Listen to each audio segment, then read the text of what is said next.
저는 몇 주 전에 느헤미야에 대한 말씀을 전했는데요. 그리고 나서는 저희가 종료주일과 부활주일을 섬기게 되면서 제가 느헤미야 말씀을 오늘 마무리하고자 오늘 또 계속해서 이어서 혼란의 시대와 믿음의 사람이라는 제목으로 하나님의 말씀을 전하게 되었습니다. 이스라엘이 참 다사다난한 민족이고 나라인데요.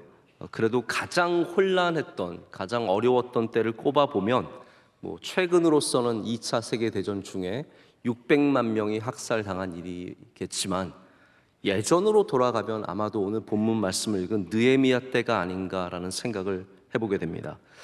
이스라엘의 중심이 성전이 아니겠습니까? 그 성전이 완전히 불타서 무너져 버렸고 성벽은 또 무너졌고 많은 사람들이 포로로 잡혀갔습니다. 이스라엘은 참 포로로 많이 잡혀갑니다. 애굽에서도 포로로 있었고 여기 바벨론에도 포로로 많이 잡혀가게 되었습니다. 전쟁 중에 사람들은 가난해집니다. 황폐해진 땅, 이 어려워진 땅 속에서 사람들은 경작을 할 수 없었고, 그리고 땅마저 빼앗기는 일들이 생기면서 총체적인 난국을 겪게 되었습니다. 그래서 오늘 우리가 읽은 본문 위에 5장 윗부분은 이 얼마나 예루살렘이 어려운 상황이었는지를 설명하는 구절들로 채워져 있습니다. 3절에는 흉년의 이야기가 나오고 4절에는 빚을 내서 세금을 바치는 이야기가 나옵니다. 이제 5절에 가면 굉장히 심각해지는데요. 자녀들을 종으로 팔아서 그 돈으로 먹고 그 돈으로 세금을 내고 살아가는 굉장히 안타까운 상황이 나오고, 땅을 빼앗기는, 조상 때부터 내려왔던 그 귀한 땅들을 빼앗기는 참 아픈 이야기가 나옵니다. 이전과 비교할 수 없는 혼란의 시대를 맞았습니다. 여러분, 혼란의 시대를 맞으면 또 그 전과는 또 비교할 수 없는 더욱더 굳센 믿음이 필요합니다. 우리 전과 다르다는 것이 여러 가지를 의미하죠. 이전에 없었다라는 표현은 좋은 표현이기도 하지만 또 어려운 표현이기도 합니다. 이전에 없었다라는 것을 영어로는 unprecedented라는 굉장히 어려운, 발음하기도 어려운 단어를 쓰는데, 요 근래에 이 unprecedented라는 단어가 굉장히 많이 나오고 있습니다. 왜냐하면 우리가 살아가는 이 시대도 전에 없는 시대예요.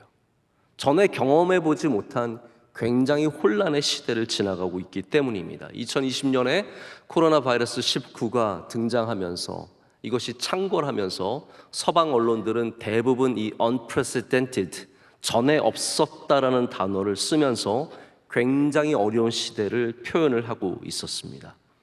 그 혼란이 지금 우리 살아가는 이 세상에도 여전히 가득합니다. 코로나가 끝난 것 같지만 우리는 아직도 그 그늘 아래서 살아가고 있습니다. 그로 인해서 많은 것들이 바뀌었습니다. 우리의 예배가, 우리의 교회가 얼마나 많이 바뀌었는지 모릅니다. 전과 달라졌습니다. 경제가 지금 안정적이지 못합니다. 세계 경제가 휘청거리고 있고 우리나라 경제는 더욱더 어려운 상황을 지나가면서 굉장히 혼란스러운 시기를 지나가고 있습니다. 문화가 혼란합니다. 성 정체성에 대한 논쟁이 점점 고조되고 있고요. 가정의 가치관, 부부는 누구여야 하는가에 대한 가치관은 도전을 받고 있습니다. 모든 우리가 가졌던, 지금까지 사회가 가졌던 가치에 대해서 새로운 정의가 내려지고 있고 도전이 계속해서 일어나고 있습니다. 자원은 점점 없어진다고 하고 기후는 우리가 예측할 수 없는 방향으로 흘러가고 있습니다. 혼란스러운 시대입니다. 게다가 우리는 앞으로 어떠한 어려움이, 또 다른 종류의 어려움이 닥쳐올지 모르기 때문에 오늘의 혼란함 뿐만 아니라 미래에 다가올 혼란함에 대해서 우리는 벌써 마음가짐을 갖고 있습니다. 그래서 오늘 우리는 이 시간도 믿음이 필요합니다.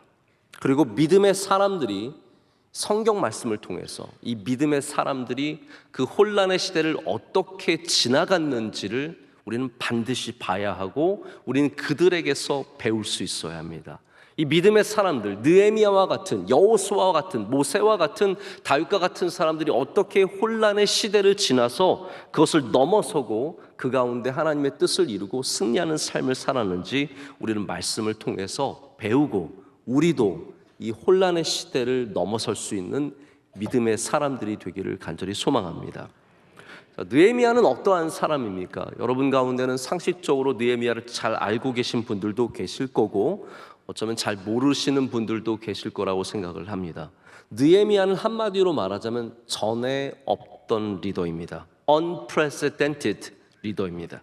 그는 전에 없는 혼란의 시대, 이 혼란의 상황을 믿음의 능력으로 이겨낸 사람이었습니다. 오늘 말씀은 마침 느헤미야가 자신의 이야기를 하면서 그 전에 있었던 총독들이 어떻게 살아왔는지를 전해주고 있습니다. 15절을 보면 그 전에 있었던 총독들이 어떻게 예루살렘 사람들을 어렵게 했고 그의 종자들도 어렵게 했는지를 보여주고 있습니다. 여러분, 예루살렘의 문제가 갑자기 생겨난 게 아니라는 거죠. 그 전에 총독들이 있을 때도 이 문제들은 고스란히 있었습니다. 그런데 이 총독들은 그 문제를 하나도 해결하지 않았습니다. 성벽이 무너져 있는 것을 재건한 사람도 없었고, 황폐해진 땅을 다시 일군 사람도 없었고, 그리고 이 위협과 이 어려움 속에서 예루살렘 성을 재건한 사람은 단 한 명도 없었습니다. 리더가 없어서 예루살렘이 어려워졌던 게 아니라는 거죠. 어려움에 관심이 있는 사람이 없었기 때문에, 이 혼란의 시대에 믿음으로 이 일을 감당하는 사람이 없었기 때문에 예루살렘은 무너져 있었습니다. 여러분, 이 세상이 무너져 있음은 리더가 없어서가 아니라 바로 느헤미야와 같이 믿음으로 그 일을 감당하는, 바로 거기에 힘을 다하고 하나님을 경외하는 마음으로 감당하는 사람이 없기 때문이 아니겠습니까? 여기 총독들이 살아온 방식들이 있습니다.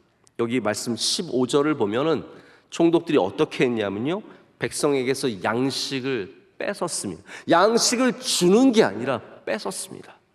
포도주를 뺏었습니다.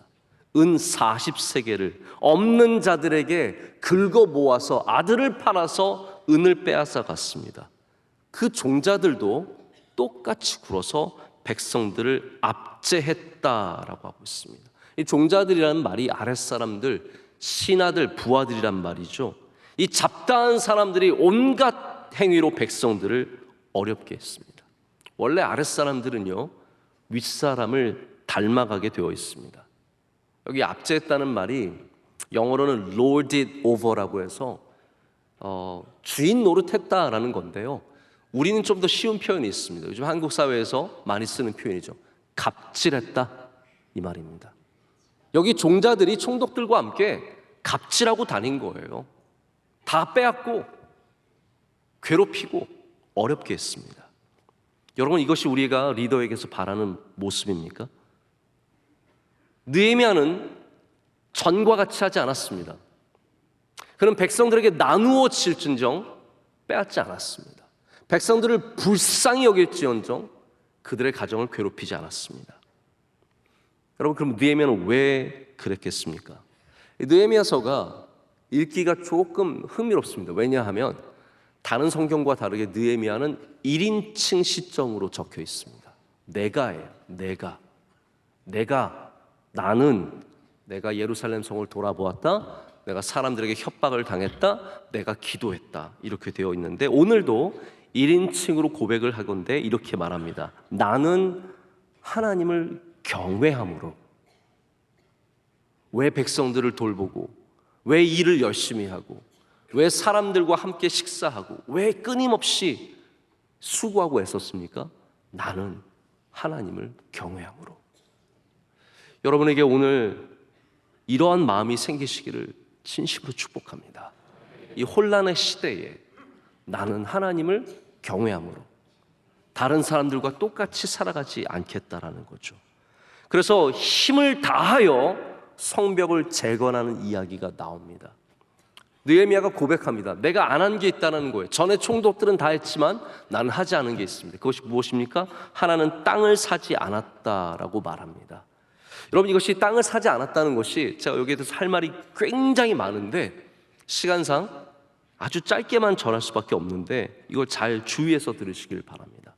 당시 땅을 사지 않는다는 것은 단순히 투자하지 않고 돈을 벌지 않겠다는 그런 의미를 훨씬 넘어서는 의미를 갖고 있습니다. 원래 이스라엘에서 유대인들에게 땅은 누구의 것이냐면요, 하나님의 것이에요. 그렇기 때문에 누군가의 땅을 산다라는 것은 그들에게 주신 하나님의 기업을 빼앗아가는 일입니다. 자, 우리는 이것을 성경의 한 사건으로 알 수 있습니다. 조금만 거슬러 올라가 보면 북이스라엘에 아합이라는 왕이 있었던 것을 기억하실 겁니다. 아합이 가만히 보니까 이스라엘에 있는 나봇의 포도원이 너무 좋은 거예요. 그래서 그것을 갖고 싶어서 안달이 났습니다. 잠을 이루지 못합니다. 그런데 나봇이 팔지 않습니다. 왜 나봇이 안 팝니까? 그걸 더 비싸게 팔기 위해서 안 팔았습니까? 아닙니다. 나봇은 하나님을 경외하는 사람이었기 때문에 그 땅이 내 것이 아니라 우리 가정에 가문해 주신 하나님의 기업이라는 믿음을 갖고 있어서 팔 수가 없었던 거예요. 그러니까 안 파니까 이 아합이 알아눕습니다. 그래서 그의 아내인 이세벨이 나봇을 모함해서 죽이고 그 땅을 가져다가 남편에게 줍니다. 그래서 아합과 이세벨이 한 수많은 악한 행위들이 있지만 하나님께서 이 나봇의 땅을 빼앗은 것을 악하게 여기셨습니다. 많은 사건들 중에서 나봇의 포도원이 아주 자세하게 기록된 것은 땅을 빼앗는 것이 악한 행위이기 때문입니다. 그래서 느헤미야는 단순히 돈을 안 벌었다는 의미를 넘어서서 내가 하나님의 주권, 하나님의 그 기업들을 사지 않고 거래하지 않고 빼앗지 않았다라는 의미로 이것을 적고 있는 것이죠. 자, 종자들도 마찬가지입니다. 아까 말씀드렸다시피 아랫사람들은 윗사람을 닮아간다고 했습니다. 전 총독들의 종자들이 백성들에게 갑질하였다면 느헤미야, 이 새로운 총독의 종자들은 무슨 일을 했습니까? 오늘 말씀을 보면 함께 모여서 일했다라고 되어 있어요.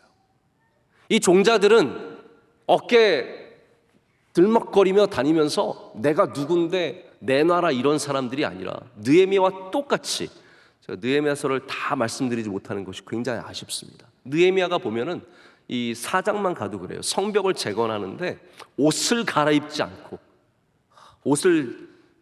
않고 밤낮으로 일하면서 하나는 병기를 들고 하나는 손은 일을 하면서 자기도 같이 일했다는 것을 보여주거든요. 종자들도 마찬가지입니다. 이분들도 함께 일을 하면서 백성들을 섬기는 모습을 보여주고 있습니다. 게다가 느헤미야는 자기의 상을 열어서, 전 총독들은 백성의 것을 양식을 빼앗아 갔지만 느헤미야는 자기의 상을 열어서 유대인들과 민장들과 수많은 일꾼들, 귀한 사람들 다 모아서 함께 그들을 격려하고 먹여주고 힘주고 위로하면서 함께 일을 해나간 거죠. 총독의 녹도, 사례도 받지 않았다라고 말하고 있습니다.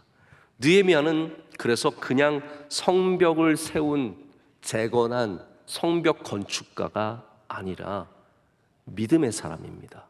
하나님을 경외하기 때문에 이 모든 일들을 했습니다. 만약 여러분들 가운데 하나님을 경외하는 마음이 있어서 무엇인가를 하시는 것이 있다면 여러분 그 경외함으로 말미암아 하나님께서 거기에 은혜를 베풀어 주실 것입니다. 오늘 말씀의 마지막 구절은 뭐냐면 하나님, 제가 이 백성들에게 행하는 것을 보시고 은혜를 베풀어 달라라고 말씀하시는 내용이 나옵니다. 저는 이 부분 참 많이 도전이 되고 은혜가 되었습니다. 이거를 거꾸로 말하자면 성벽이 재건되고 예루살렘이 회복된 것은 하나님의 은혜라는 뜻이거든요. 하나님의 은혜가 있었기 때문에 이 모든 일이 가능했다라고 말하는 것인데, 이 모든 행위가 하나님의 은혜가 임하는 통로라는 것입니다. 이 혼란의 시대에 우리에게 하나님의 은혜가 필요합니다. 그러기 위해서는 우리는 다시 믿음의 정체성, 이 믿음의 모습을 되찾아야 하고, 그것이 바로 하나님을 경외하는 자세라는 겁니다. 우리가 혼란이 있는 곳에 하나님을 경외하는 믿음을 갖고 들어가야 합니다. 여러분의 가정이 혼란스럽습니까? 거기에 하나님을 경외하는 믿음을 갖고 들어가십시오. 여러분의 기업이 혼란하면 거기에 하나님을 경외하는 믿음을 갖고 들어가야 합니다. 그것이 가정이든 기업이든 국가이든 혼란의 시대에 우리는 하나님을 경외하는 사람을 필요로 합니다. 작은 차이, 바로 이런 우리의 바탕의 차이가 큰 차이를 결국은 만들어냅니다. 건물에 콘크리트를 칠 때 다 건물마다 콘크리트를 몇 센치 치는 기준들이 있습니다. 그거 몇 센치 차이로 소음이 없는 그러한 조용한 건물, 든든한 건물이 지어지는가 하면 그 몇 센치 차이로 위층의 소리가 다 고스란하게 들리는 그런 살기 어려운 아파트가 지어지기도 합니다. 철근의 굵기의 차이가 몇 센치 되지 않습니다. 몇 미리 차이로 다 나뉩니다. 그런데 굵은 철근이 들어간 건물들이 단단하고 구조가 단단해서 지진이 오거나 어려움이 와도 흔들리지 않게 됩니다. 여러분, 작은 차이가 큰 차이를 만들어냅니다. 여러분의 삶에 하나님을 경외하는 차이를 만들어 가셔야 합니다. 내가 왜 저 사람과 다른가? 왜 저 총독들과 느헤미야가 다른가? 왜 저 사람들과 내가 다른가? 내가 특별히 똑똑하고 능력 있고 더 많은 것을 가져서가 아니라 우리가 하나님을 믿기 때문에 그래야 된다라는 것이죠. 여러분, 느헤미야가 얼마나 멋집니까? 저는 느헤미야를 얼굴을 모르고 느헤미야가 어떻게 더 살았는지 잘 모르지만 전 느헤미야 정말 멋진 것 같아요. 정말 멋진 것 같습니다. 근데 그 멋짐이 우리가 생각하는 정말 화려한 멋짐 뿜뿜이 아니라 바로 믿음 때문에, 하나님을 경외하는 마음 때문에 생긴 차이라는 것입니다. 우리가 하나님의 사람이라면 우리가 하는 것이 좀 달라야 되지 않겠습니까? 야, 저 사람들 그리스도이니까 다르다. 그 말이 우리가 더 뛰어나다는 말이 아니라 우리 안에 뭔가 차이가 있다라는 거죠. 우리 안에 뭔가 다름이 있다라는 겁니다. 이 혼란의 시대에 여러분들이 그 다름을 통해서, 그 차이를 통해서 큰 차이를 만들어 가시기를 축복합니다. 그 느헤미야가 다르게 되는, 하나님을 경외하는 가운데 사람들과 다르게 하는 것, 이 모든 일들 가운데 첫 번째 주어지는 단어가 있습니다. 그것이 바로 오늘 16절 말씀에 나오는 도리어라는 단어입니다. 도리어 이 성벽 공사에 힘을 다했다라고 느헤미야가 말하고 있습니다. 이 도리어라는 단어는 제가 이 도리어를 오늘도 계속 말하고 생각하고 어제도 열심히 적으면서 이 도리어는 말할수록 우리나라 말 같지 않다. 도리어 계속 말하니까 좀 이상해지더라고요. 도리어라는 말은 대신에라는 말입니다. instead라는 말입니다. 이 도리어가 성경에 굉장히 자주 등장하는 단어입니다. 특별히 구약성경, 신약성경 골고루 등장하지만 신약성경에서는 더욱더 중요한 의미를 갖게 됩니다. 도리어는 신약성경에서 우리 그리스도인들이 왜 다른지를 설명해주는 힌트가 되는 단어입니다. 제가 두 가지 예를 한번 들어보겠습니다. 베드로전서에 있는 예인데요, 하나는 3장 9절에 나오는 말씀입니다. 이렇게 적혀 있습니다. 악을 악으로, 욕을 욕으로 갚지 말고 도리어 복을 빌라. 도리어 복을 빌라. 너희가 이를 위하여 너희가 부르심을 받았으니 이는 복을 이어받게 하려 하심이라. 여러분, 이 말씀이 무슨 말씀입니까? 세상 사람들은 욕을 욕으로 갚고 악을 악으로 갚지만 도리어 너희들은 그러지 말라라는 거예요. 너희는 그리스도인이기 때문에 달라야 된다라는 겁니다. 너희의 차이는 복을 빌어주는, 도리어 복을 빌라. 할렐루야. 이게 우리의 차이라는 겁니다. 그리스도인은 다르다는 것이죠. 4장 16절엔 또 이런 말씀이 있습니다. 만일 그리스도인으로 고난을 받으면 부끄러워하지 말고 도리어 그 이름으로 하나님께 영광을 돌리라. 환난과 고난 중에서 부끄러워하지 말고 도리어 그 이름으로 하나님께 영광을 돌리라는 것이죠. 도리어는 그래서 상황을 전환시키는 믿음의 첫 글자입니다. 우리는 도리어를 통해서 상황이 전환됩니다. 다른 사람들이 그렇게 살아도 하나님을 경외하는 믿음 때문에 그렇게 살지 않는 것, 이것이 바로 도리어의 신앙이며, 이 혼란의 시대에 혼란의 상황이지만 우리가 믿음의 길을 걸어가는 이유입니다. 고난을 당하지만 도리어 하나님께 영광을 돌리고, 실패하지만 도리어 소망하고, 아프지만 도리어 힘을 내고, 어렵지만 도리어 꿈을 꾸는, 이것이 바로 우리 그리스도인들의 모습이라는 것이죠. 도리어의 신앙을 갖게 되면 상황에 도전하는 믿음을 가질 수 있습니다. 우리의 상황은 이렇지만 도리어 우리는 힘을 낸다는 것입니다. 믿음은 도리어로 시작한답니다. 전임자들은 와서 백성에게 무거운 세금을 때리고 그들의 땅을 빼앗고, 사람들은 가난과 배고픔과 약탈로 시달린 그런 삶 가운데 모두들 자기의 배를 채우는 곳에 급급한 시대에 느헤미야는 와서 모든 편안함과 아니함을 버리고 내 배를 채우는 것이 아니라 백성들의 배를 채우는 것에 모든 초점을 맞췄으며 힘을 다했습니다. 그래서 오늘 말씀은 도리어에서 힘을 다하였다로 이어져 가고 있습니다. 그가 이 성벽 공사에 힘을 다했다라고 쓰고 있습니다. 이것이 믿음의 굉장히 중요한 모습입니다. 혹시 여러분은 힘을 다해서 일해 보신 적이 있으십니까? 제가 오늘 찬양대 찬양의 마지막이 주로 끝나더라고요. 굉장히 높은 주로 끝나는데 제가 관심 깊게 봤습니다. 누가 정말로 끝까지 힘을 다해서 부르나? 정말로 진짜 봤어요. 제가 입모양을 봤어요. 입모양을 봤는데 정말 다들 막 입에 주인데도 다 이 입을 크게 벌리고, 주는 원래 이렇게 되잖아요. 주 이렇게 안 하시고 주 이러고 끝내시더라고요. 힘을 다. 잘하는 것만 좋은 게 아닙니다. 힘을 다하는 것이 믿음의 모습입니다. 힘을 다하는 것. 우리가 무슨 일을 할 때 시간만 때우는 것이 아니라 남들만큼만 하는 것이 아니라 힘을 다해 보시면 거기에 기쁨이 있고 보람이 있다는 것을 알게 되실 겁니다. 근데 이 힘을 다하여라는 단어가 성경에서 믿음과 굉장히 깊은 관계를 갖고 쓰이고 있다는 것을 제가 말씀을 준비하면서 보게 되었습니다.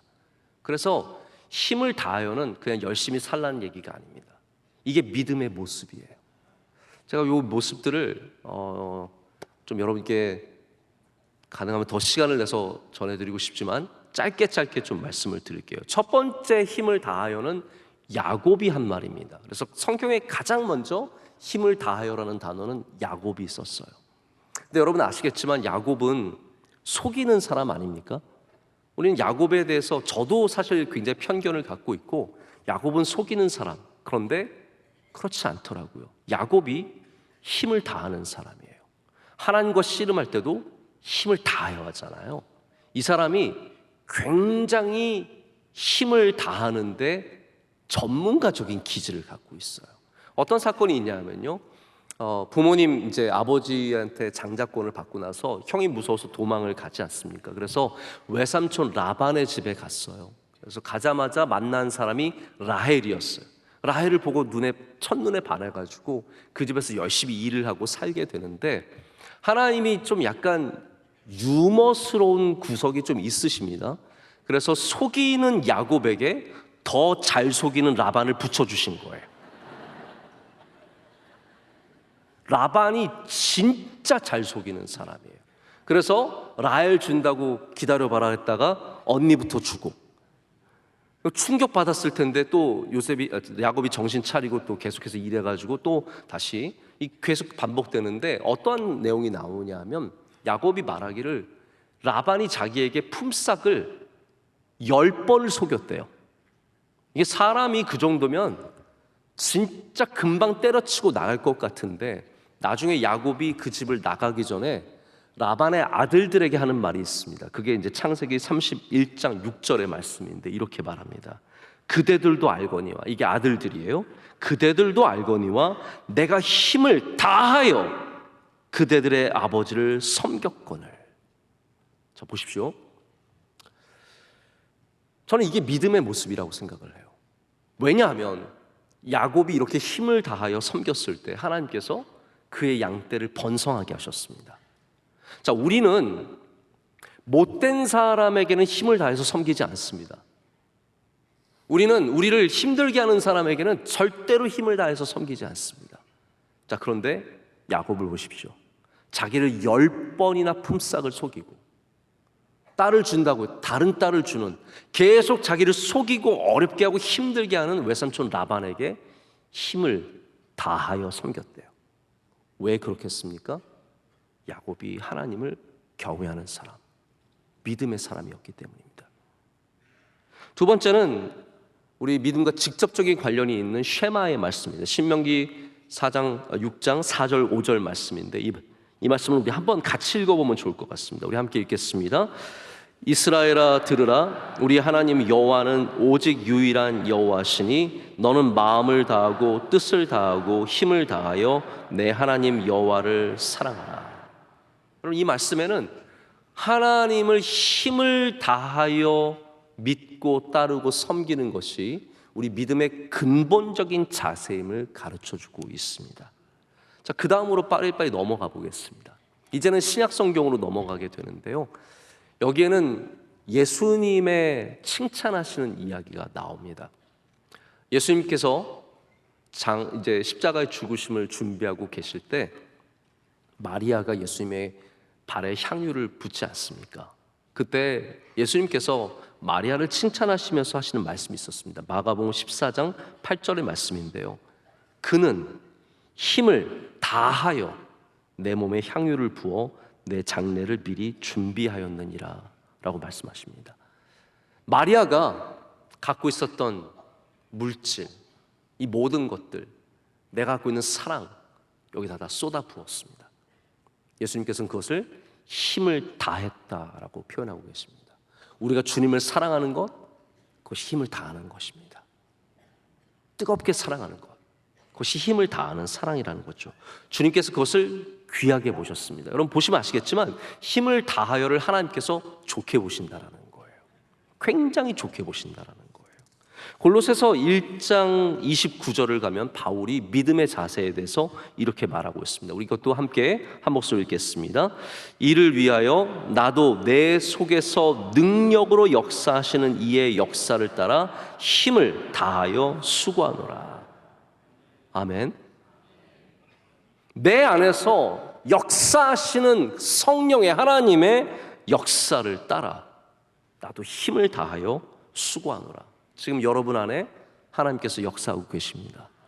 우리는 그 역사를 따라, 그 일하심을 따라서 우리도 힘을 다하여 우리의 일들 가운데 수고해야 된다는 것이고, 그것이 믿음의 자세라는 겁니다. 느헤미야가 보여준 전의 사람들과 다른 바로 모습이 이 힘을 다하는 모습이었습니다. 그것이 혼란의 시대를 고쳐나갔고 혼란의 상황들을 타개했고 결국은 예루살렘 성이 재건되는 놀라운 역사가 있었습니다. 느헤미야는 또한 이 혼란의 시대에 기도하는 사람이었고 경외하는 사람으로서 바로 하나님의 백성의 정체성을 붙잡고 있었습니다. 저는 늘 이제 느헤미야가 기도했던 것을 알고 있는데 오늘 말씀을 보니까 느헤미야는 경외하는 사람이기도 합니다. 그가 남들과 다르게 손수 쟁기를 들고 무기를 들고 함께 일하고 성을 지켰던 것이, 그가 오늘 말씀에 나오는 것처럼 음식을 베풀어주고 땅을 사지 않고 백성을 불쌍히 여겼던 모든 것들이 바로 그가 갖고 있는 믿음의 정체성 때문이었다는 겁니다. 여러분의 이 혼탁한 물 안으로 믿음의 정체성이 떨어질 때 이 혼탁함이 사라지고 믿음이 깨끗하게 하는 은혜를 베풀어 준다라는 겁니다. 이것이 느헤미야가 예루살렘 성에 행한 일이었습니다. 우리는 위기를 만날 때, 훈련의 시간을 만날 때, 환난과 고난을 만날 때 우리의 정체성을 반드시 귀하게 여기고 그 믿음의 정체성을 되찾아야 합니다. 여러분 기도하시고 하나님을 경외하는 마음으로 살아가십시오. 그것이 우리가 되찾아야 하는 이 시대의 우리의 정체성입니다. 저희 교회에 자주 오셨고 또 저희 교회를 사랑해 주셨고 저도 개인적으로 많은 사랑과 가르침을 받은 지금은 돌아가신 정인수 목사님이 계십니다. 이분은 아틀란타 한인 연합 장로교회를 귀하게 섬기시다가 선교 여행을, 동남아의 힘든 일정을 마치시고 한국에 오셔서 출판회를 가지시고 그 다음에 미국에 돌아가셔서 바로 쓰러지셔서 하나님의 부르심을 받았어요. 근데 그 마지막 낸 책의 제목이 진정한 리더십은 위기에 빛난다의 제목입니다. 저는 가끔 목사님 그리우면 저에게 주신 그 책을 열어봅니다. 목사님 저에게 직접 주신 책이에요. 열어봅니다. 제가 목사님 사랑도 많이 받고 가르침도 많이 받아서 그리울 때가 많아요. 근데 이 책에 보면 목사님께서 이런 고백을 하시고 이런 얘기를 하세요. 위기가 다가오면 예수님도 기도하셨다는 거예요. 어려움이 닥쳐오면 예수님도 기도하셨다는 겁니다. 그래서 목사님이 처음에 이 장로교회, 연합 장로교회 가셨을 때 많은 교인들이 이 목사님도 언젠간 금방 가겠지, 언제 가나 보자, 이제 언제 가나 보자라는 마음은 뭐냐 하면요, 받아들이지 못하고 아직도 거부하고 있다는 뜻입니다. 마음 문이 닫혀 있는 거예요. 목사님이 그래서 성도들 일일이 찾아다니면서 저 안 가요, 저 있을 겁니다, 이 말을 할 수도 없고 어려운데, 기도만 하면 하나님께서 그 마음에 주시는 마음이 너는 떠들고 다니지 말고 기도나 열심히 해라, 그 말씀을 주셨대요. 그래서 그 마음을 주셔서 사모님과 함께 밤낮으로 기도로 하나님께 매달리고 붙잡았는데, 그 가운데 교회가 또 교인들이 변화되기 시작하면서 목사님을 받아들이고, 그 교회는 미국 남부에서 한인교회로서는 가장 영향력 있는 교회로 성장하게 되고 많은 선교의 사명을 감당하는 이야기를 제가 듣고 참 많이 감동을 받았습니다. 여러분, 위기가 다가오고 혼란하고 어려우면 기도해야 합니다. 그게 우리의 정체성이에요. 그게 우리의 믿음의 모습이라는 겁니다. 그 작은 차이가 큰 차이를 만들어내고, 이 느헤미야가 뭐 대단하지 않은 술관원이 여기에 와서 이 도시를 완전히 바꿔놓고 새롭게 하지 않습니까? 하나님께서는 훈련의 시대마다 훈련과 이 환난과 어려움의 시대마다 우리에게 믿음의 정체성을 요구하셨다는 것이 우리가 성경에서 발견하는 일관적인 이야기입니다. 여호수아가 가나안 땅에 들어갈 때 하나님께서 그 전에 없는 상황을 맞는, 이 혼란한 상황을 맞는 여호수아에게 뭐라고 말씀하십니까? 너는 우러나 좌로나 치우치지 말고 말씀 묵상하고 말씀 붙잡고 말씀 따라오라고 말씀하시거든요. 그게 무엇이에요? 혼란의 시대에 뭘 잡아야 할지 모를 때 하나님 붙잡으라는 거예요. 내가 뭘 통해서 이것을 나가야 될지 모를 때 기도의 문을 열라라는 겁니다. 이것이 바로 이 혼란의 시대를 넘어가는 사람들의 특징입니다. 사도행전 4장을 보면 초대교회가 큰 어려움을 당합니다. 바로 가장 중요한 지도자 베드로가 잡혀 들어가요. 어떻게 해야 되겠습니까? 베드로가 잡혀 들어갔어요. 모두가 혼란한 이 시대에 초대교회가 다른 방법을 택하지 않습니다. 뜨겁게 기도했습니다. 그때 다시 베드로가 풀려나가고, 그리고 교회는 다시 크게 사람들이 모이고 발전하는 은혜를 얻게 되죠. 여러분, 다시 말씀드립니다. 우리 혼란한 시대를 살아가고 있습니다. 우리가 조금 잘 먹고 잘 살고, 뭐 먹을 게 옛날보다 좋아졌고, 텔레비전 많이 볼 수 있고, 뭐 넷플릭스 있고, 뭐 열면은 엔터테인먼트 있고, 우리나라 가수들 세상에서 잘 나가고, 그게 절대로 혼란의 문제를 해결해 주지 않습니다. 그렇다고 해서 이 시대가 혼란하지 않은 것도 아닙니다. 저는 바라기는 오늘 이 말씀을 통해서 여러분들이 이 시대에 느헤미야가 되시기를 축복합니다. 대단한 거 아닙니다. 여러분이 총독되라는 말도 아니고요, 믿음의 정체성을 갖고 믿음의 사람이 되시라는 거죠. 저는 오늘 말씀에 이제 이 녹을 받지 않은, 사례를 받지 않은 얘기도 좀 나누고 싶었는데, 사실 사례를 받지 않는 좋은 예들이 많이 있습니다. 바울도 사례를 받지 않았고요, 그리고 뉴욕의 시장이었던 블룸버그도 사례를 받지 않았습니다. 1달러 받았나? 뭐 그래가지고 잘 알려져 있죠. 저는 근데 제가 이제 그 말씀을 오늘 시간상 나누지 못하는데 오해는 하지 마십시오. 자기는 사례를 많이 받아야 하니까 뭐 그 얘기하기 힘드는가 보다. 저는 여러분께 솔직하게 말씀드릴 수 있어요. 저는 사례를 받아야 살 수 있습니다. 꼭 주십시오. 체불하지 마시고 꼭 주셔서 저 꼭 살아갈 수 있도록 도와주시면 좋겠습니다. 그런데 그 이야기는 나중에 또 따로 여러분께 나눌 수 있는 시간을 갖도록 하고요. 우리 이 시대가 어떤 분들은 그렇게 생각할 수 있어요. 나는 뭐 한국 전쟁, 6.25 전쟁을 겪었으니까 혼란의 시대를 지났지만, 야, 너희들은 아무것도 아니지 않냐, 이렇게 말씀하실 수 있는데, 저는 그렇게 생각합니다. 모든 세대는, 모든 제너레이션은 각각의 혼란을 갖고 있습니다. 전쟁이 아니어도 이 시대는 여전히 혼란합니다.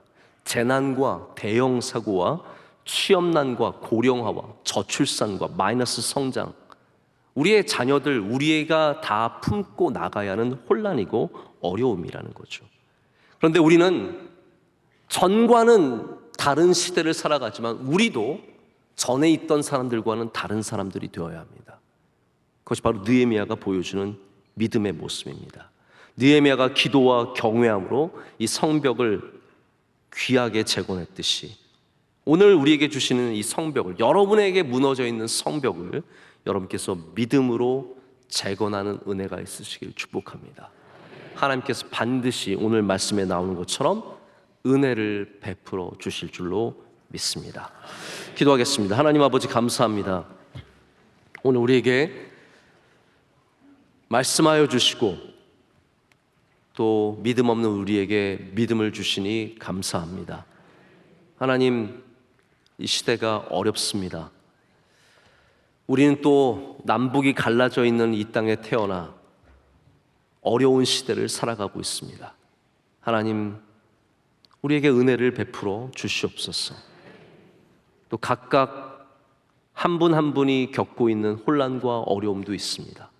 가정마다 주님 느헤미야 같은 믿음을 허락하여 주시오며 기업마다 하나님의 은혜를 내려주셔서 우리 형통하는 은혜를 누리게 하여 주시옵소서.